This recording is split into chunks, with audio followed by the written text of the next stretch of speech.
নগরবাসীর স্বপ্নের বাহন metro rail হরদম চলছে উত্তরা থেকে মতিঝিল। বর্ধিতা অংশ আসছে বছর গিয়ে ঠেকবে কমলাপুরে।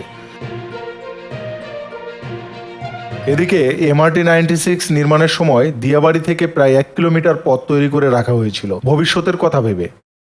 পরিকল্পনা ছিল পথটি আশুলিয়া পর্যন্ত নেবার, তবে ঢাকা আশুলিয়া এলিভেটেড এক্সপ্রেসের কারণে সেই সিদ্ধান্ত থেকে সরে এসেছে সংশ্লিষ্টরা। নতুন সিদ্ধান্ত অনুযায়ী টঙ্গী পর্যন্ত নেওয়া হবে এই রেল। পরিকল্পনা টঙ্গী রেল স্টেশন পর্যন্ত পথটি যুক্ত করার। উত্তরা থেকে টঙ্গী পর্যন্ত এই পথে তৈরি হয়েছে বিআরটিএ, সঙ্গে আছে আশুলিয়া এক্সপ্রেসওয়ে। ফলে নতুন করে আরও একটি ওয়ালপথ তৈরি করা দূর হয়ে পড়েছে, যার জন্য রুট হবে কোনটি তা নিয়ে চলছে পরিকল্পনা। প্রাথমিক পরিকল্পনায় এখনই এই অংশের কাজে হাত দেওয়ার কথা ছিল না, তবে এবার দ্রুত এই পথে হাঁটতে চায় বিএনটিসিএল। এর মধ্যে ভিজিবিলিটি স্টাডি শুরু হয়ে গেছে, শীঘ্রই হবে চূড়ান্ত নকশা। এবি নিউজ, আকাশ।